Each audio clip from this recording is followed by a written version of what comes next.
तो जितने भी खेसारी लाल यादव के फैंस हैं उनके लिए आ चुका है खुशखबरी। अब आप लोग भी खेसारी लाल यादव को टीवी शो में देखेंगे। तो बताएंगे कौन से शो में जा रहे हैं खेसारी लाल यादव। उससे पहले बता दें, अगर आप लोग अभी तक इस चैनल को सब्सक्राइब नहीं किए हैं, जल्दी से आप लोग नीचे वाला बटन को दाब के इस चैनल को सब्सक्राइब कर लीजिए। अगर आप लोग भी अभी तक इस वीडियो को लाइक नहीं किया है तो आप लोग इस वीडियो को लाइक कर सकते हैं, क्योंकि आपके एक लाइक हमें मोटिवेशन बनता है और आप लोग के लिए ऐसे ऐसे वीडियो हम लोग लाते ही रहते हैं। तो चलिए दोस्तों, वीडियो को स्टार्ट करते हैं।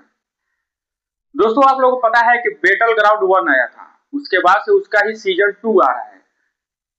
बैटल ग्राउंड 1 में फुकरा इंसान की टीम ने जीता था। उसमें आप लोगों को बिहार से राजा यादव भी गए थे, वहां पे मेंटोर के रूप में थे रजत दलाल। उसके बाद शिखर धवन भी आप लोगों को देखने को मिले थे। लेकिन जो सीजन 2 आ रहा है, इसमें खेसारी लाल यादव जा रहे हैं और खेसारी लाल यादव इस शो में बल्कि खेलने नहीं बल्कि एक मेंटोर बन के जा रहे हैं। वहां पे गुरु बन के जा रहे हैं, मार्गदर्शन बन के जा रहे हैं। दोस्तों, ये जितने भी खेसारी लाल यादव के फैंस हैं उनके लिए खुशखबरी है, क्योंकि जितने भी खेसारी लाल यादव के फैंस हैं उनके लिए खुशखबरी है, क्योंकि आप लोग भी अब खेसारी लाल यादव को टीवी शो में देखेंगे। खेसारी लाल यादव जितने सारे विरोधी थे वो सब बता रहे थे कि खेसारी लाल यादव कोई टीवी शो नहीं करते, खेसारी लाल यादव बस भोजपुरी में उलझे रहते हैं, एल्बम में उलझे रहते हैं।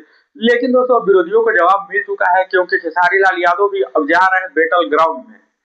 तो दोस्तों, आप लोगों का क्या राय रहेगा, तो आप लोग भी अपनी राय कमेंट बॉक्स में बता सकते हैं। अगर आप लोग भी अभी तक इस चैनल को सब्सक्राइब नहीं किए हैं तो नीचे वाला बटन दबा के आप चैनल को सब्सक्राइब कर लीजिए, क्योंकि ऐसे मजेदार अपडेट आपको इस चैनल को हमेशा देखने को मिलते ही रहेंगे। तो आप लोग चैनल को सब्सक्राइब करना ना भूलें।